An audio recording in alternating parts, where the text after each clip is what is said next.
হাতে মাখিয়ে ছোট মাছের তরকারি রান্না করলে একটু বাদ বেশি লাগে। দারুণ মজা হয় হাতে মাখিয়ে ছোট মাছগুলি রান্না করলে।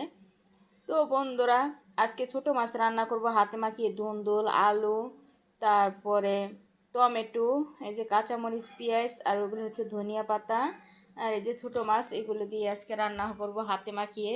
অসাধারণ মজার হয় খেতে, এভাবে একবার রান্না করে দেখবেন, 2 প্লেট বা বেশি খাবেন। বন্ধুরা, আমার ভিডিওটা যদি আপনাদের ভালো লাগে, লাইক কমেন্ট শেয়ার করে দিবেন, কারণ আমরা হচ্ছি নতুন।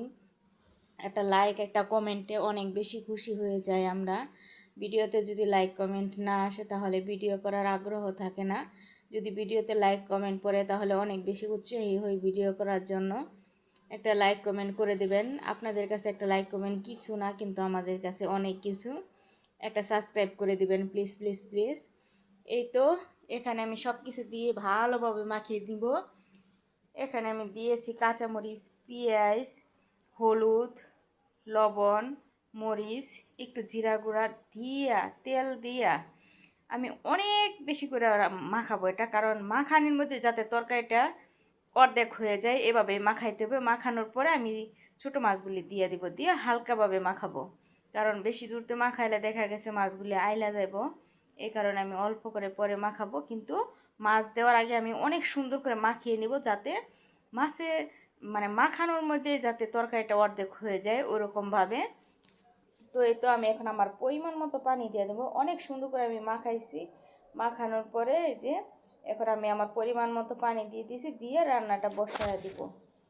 কারণ পানিটা বেশি দিলে দেখা গেছে মাছ একদম আইলা দেবো, আবার কম দিলে হইব না, এই জন্যে মানে আন্দাজ মতো দিতে হবে। এই তো আমার তরকারি বলক এসে গেছে, যেহেতু ধুন্দুলের তরকারি, পানিটা কিন্তু আর একটু বাইরে গেছে।